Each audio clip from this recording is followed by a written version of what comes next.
A hug between mother and child in 1900. Look at the child's hand. Emma Rodriguez had seen thousands of vintage photographs in her 15 years as an archivist at the San Francisco Historical Society, but this particular image stopped her cold.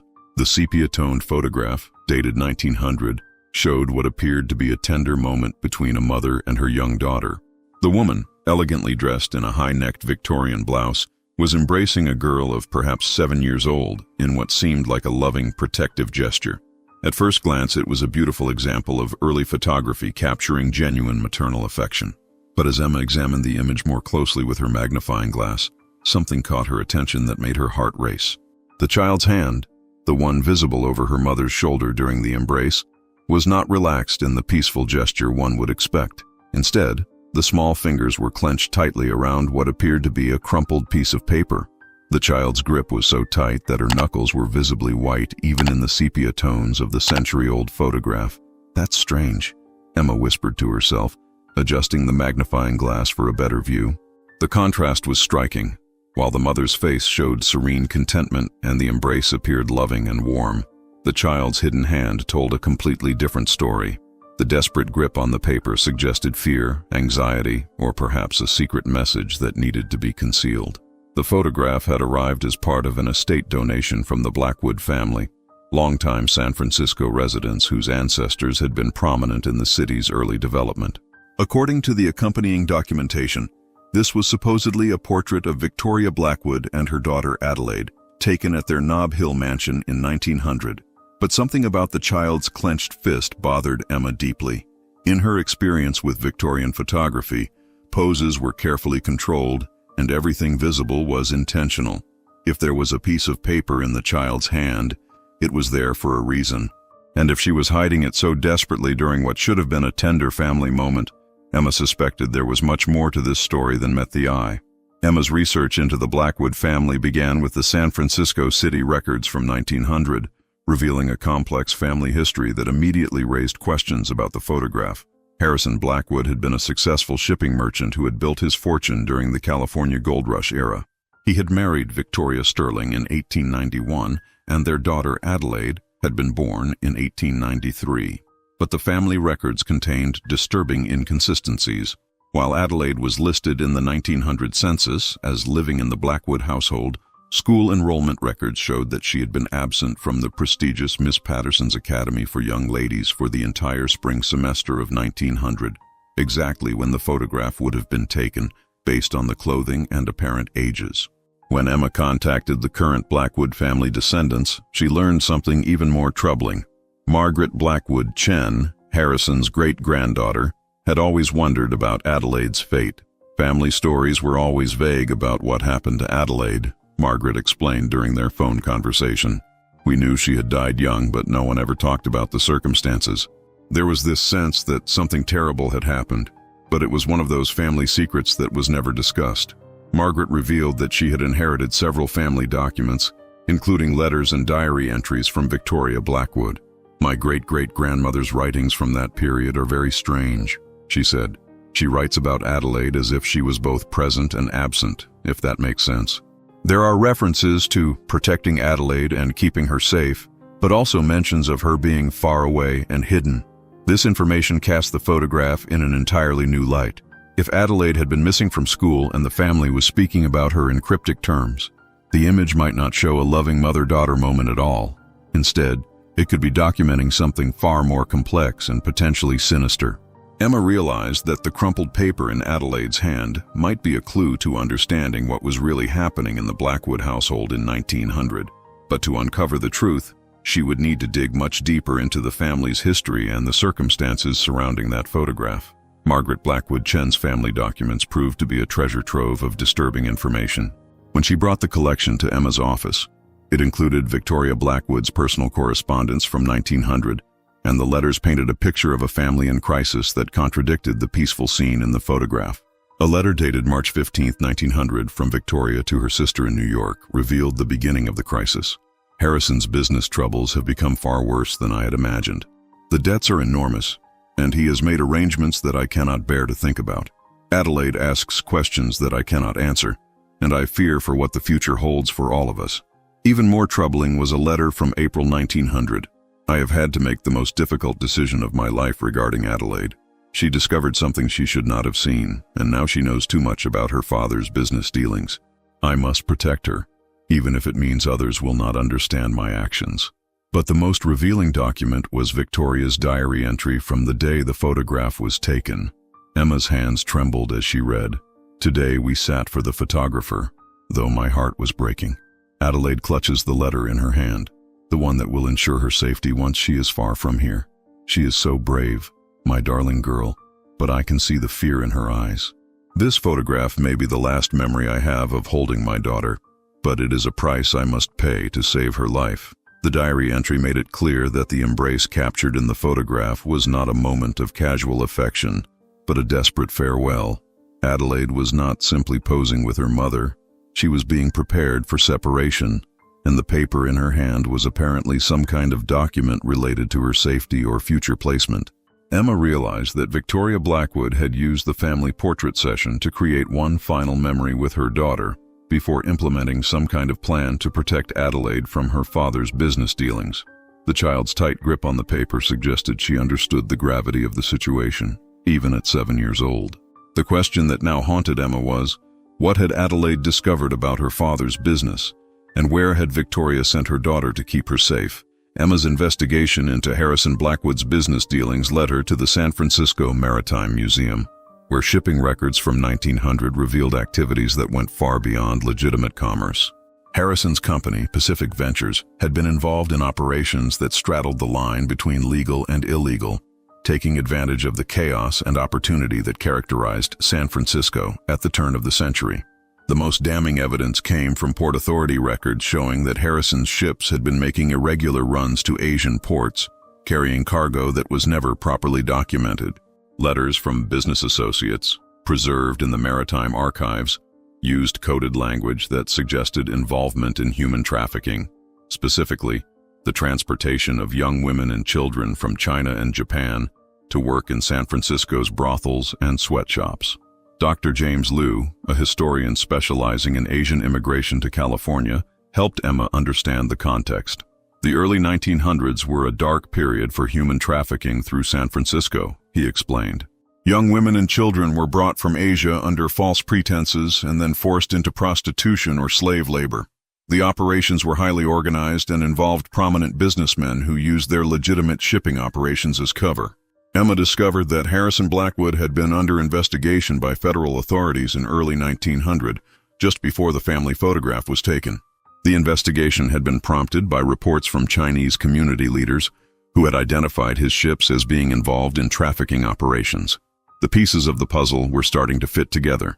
If Adelaide had somehow discovered evidence of her father's criminal activities, it would explain Victoria's desperate need to protect her daughter. A 7-year-old who knew about human trafficking operations would be in enormous danger, both from her father's criminal associates and from authorities who might see her as a witness to be silenced. Emma began to suspect that the paper in Adelaide's hand might be some kind of identification document or letter of introduction that would help her start a new life away from her father's criminal world. Victoria's diary references to arrangements and keeping Adelaide safe suggested that she had developed a plan to remove her daughter from the dangerous situation. But Emma still needed to discover what had actually happened to Adelaide and whether Victoria's plan had succeeded in saving her daughter's life.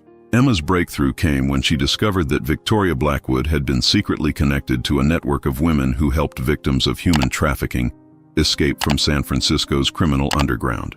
Through records at the California Women's Historical Society, Emma learned about the Pacific Coast Protection Society, a clandestine organization that operated between 1895 and 1910.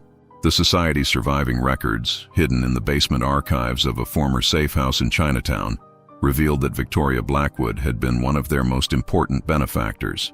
Using her husband's wealth and social connections, she had quietly funded rescue operations and safe houses, while appearing to be nothing more than a typical society wife. Mother Mary Catherine, a Catholic nun who had run one of the safe houses, had kept detailed records of their operations. Her journal from 1900 contained an entry that made Emma's heart race. Mrs. VB brought us the most difficult case we have ever handled. Her own daughter, who had witnessed things no child should see.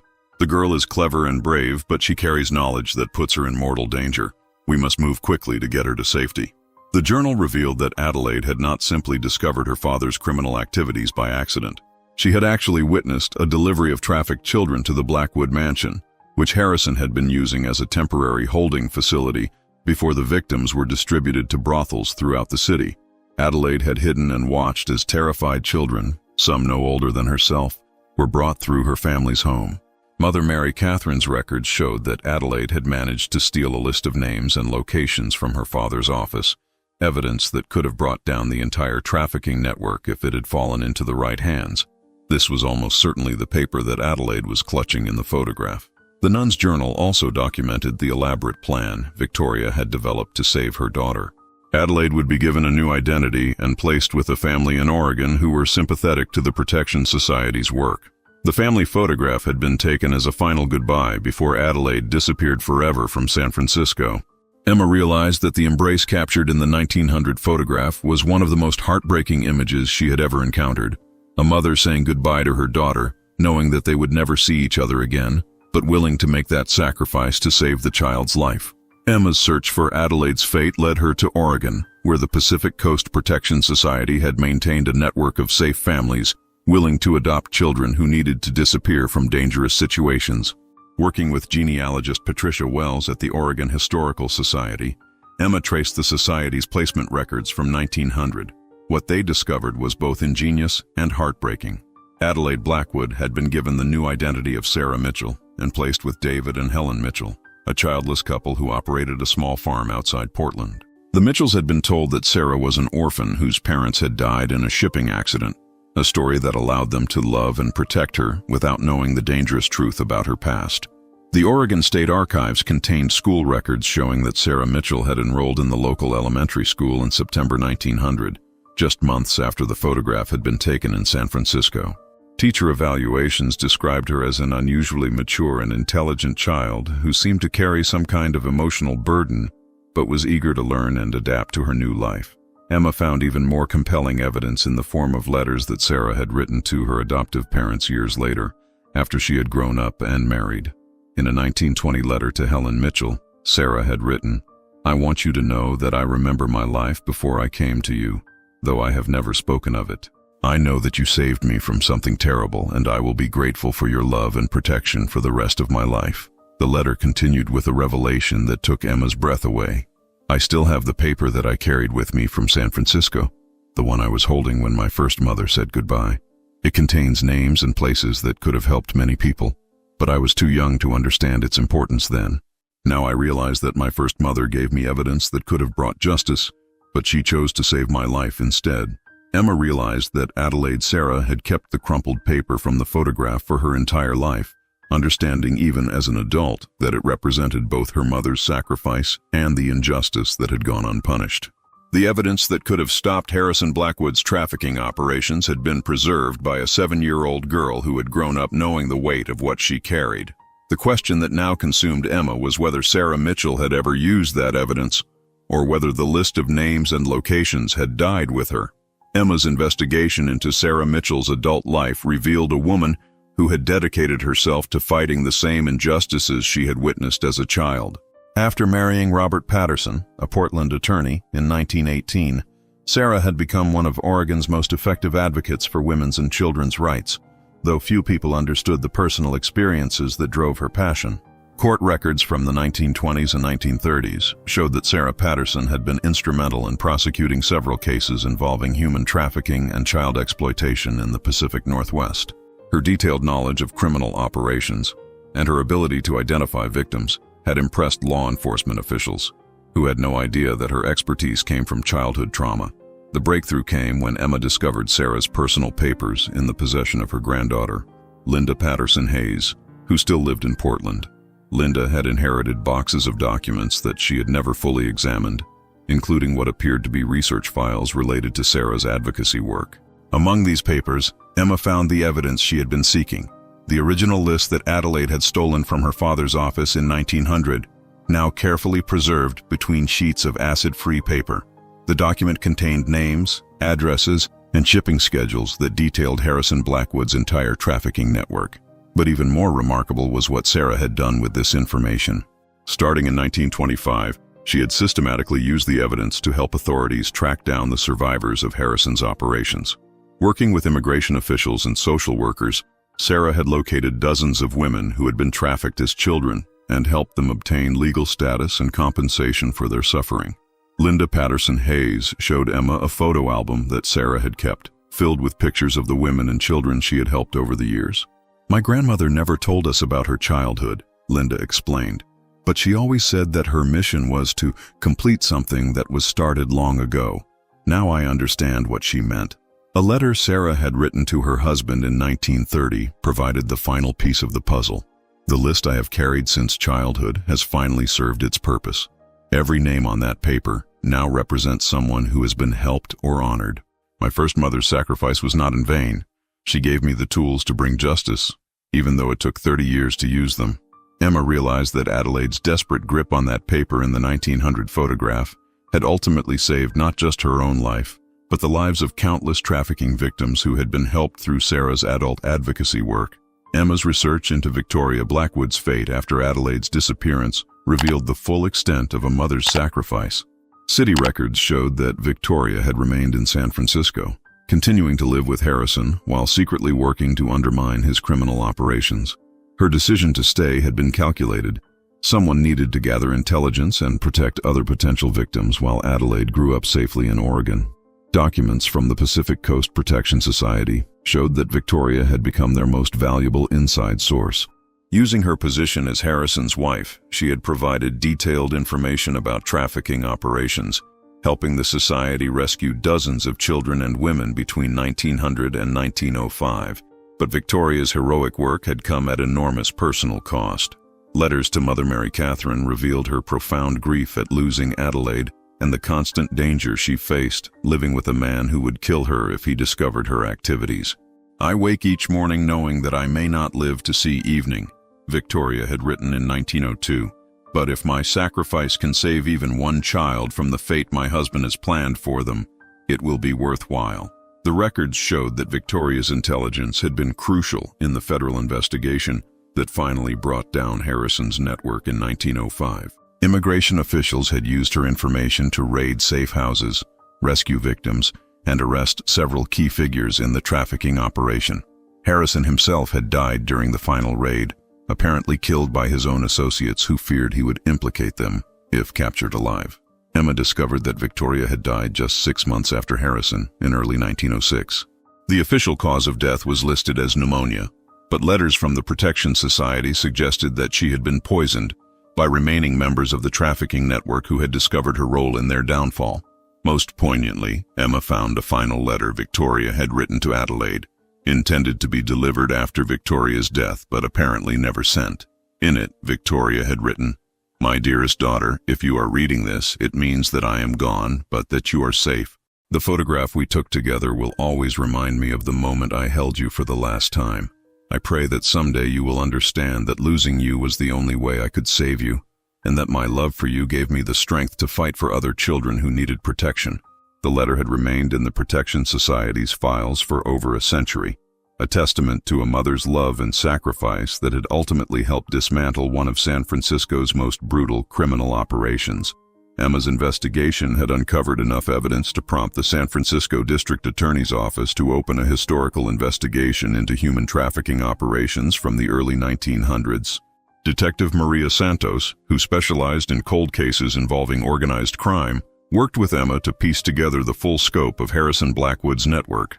Their research revealed that the trafficking operation had been far more extensive than anyone had realized. Using shipping records, immigration documents, and the evidence Sarah Patterson had preserved, they identified at least 200 victims who had been brought to San Francisco between 1895 and 1905. Many had been children, some as young as 5 years old, who had been sold into prostitution or forced labor. The investigation also revealed the broader network of accomplices who had made the operation possible. The list that Adelaide had stolen from her father's office contained names of prominent San Francisco citizens, judges, politicians, police officials, and businessmen who had either participated directly in the trafficking or had been paid to look the other way. Dr. Amy Chen, a criminologist at UC Berkeley who consulted on the case, explained the significance of Emma's discovery. Historical cases like this help us understand how organized crime operated in early America, she said. More importantly, they show us how ordinary people, women like Victoria Blackwood and Adelaide, fought back against systems that seemed impossible to defeat. The investigation attracted national attention when the story broke that a 7-year-old girl's testimony, preserved in a photograph for over a century, had finally helped expose one of the largest human trafficking operations in California history. News outlets across the country ran features about Adelaide's courage and Victoria's sacrifice. Most remarkably, the investigation led to the discovery of 12 elderly women who were confirmed survivors of Harrison Blackwood's trafficking network. These women, now in their 90s and 100s, had spent their entire lives carrying the trauma of their experiences, but had never had the opportunity to see their traffickers held accountable, even posthumously. Emma realized that the crumpled paper in Adelaide's hand had ultimately served as evidence in the most important case of her career, a case that had waited 120 years for someone to notice a child's desperate grip on justice. 1 year after Emma's discovery, the San Francisco Historical Society opened a permanent exhibition titled Hidden Evidence: How a Child's Courage Exposed a Century of Injustice. The centerpiece was the 1900 photograph of Victoria and Adelaide Blackwood, now understood not as a simple family portrait, but as documentation of extraordinary bravery and sacrifice. The exhibition drew visitors from around the world, including descendants of trafficking survivors who had been helped by Sarah Patterson's advocacy work. Linda Patterson Hayes spoke at the opening ceremony, sharing her grandmother's story and reading from the letters Sarah had written about her mission to honor her first mother's sacrifice. This photograph shows the moment my grandmother chose to carry the burden of justice for the rest of her life, Linda told the gathered crowd. She was only 7 years old, but she understood that the paper in her hand represented hope for people who had no voice. She spent 60 years making sure that hope was not wasted. The investigation had also led to the establishment of the Adelaide Foundation, a nonprofit organization dedicated to fighting modern human trafficking and supporting survivors. The foundation's logo featured a child's hand, inspired by Adelaide's desperate grip on evidence that would eventually save lives. Emma kept a copy of the original photograph on her desk, but now when she looked at it, she saw something completely different from the mystery that had first caught her attention. Instead of a puzzling detail to be solved, she saw the moment when a little girl became a guardian of justice, carrying evidence that would eventually help dozens of victims find healing and closure. The crumpled paper in Adelaide's hand had indeed been hiding a secret, but it was not the dark secret Emma had initially suspected. Instead, it had been a promise, a 7-year-old's promise to her mother and to the victims of her father's crimes, that someday, somehow, the truth would be revealed and justice would be served. Victoria Blackwood's sacrifice had saved her daughter's life, but Adelaide's courage had saved countless others. The 1900 photograph had captured not just a moment of goodbye, but the beginning of a legacy that had spanned more than a century and finally brought light to one of San Francisco's darkest chapters. Emma's discovery had taught her that sometimes the most important evidence is hidden not in archives or official records, but in the small details of human moments, in the desperate grip of a child's hand, carrying hope and justice into an uncertain future.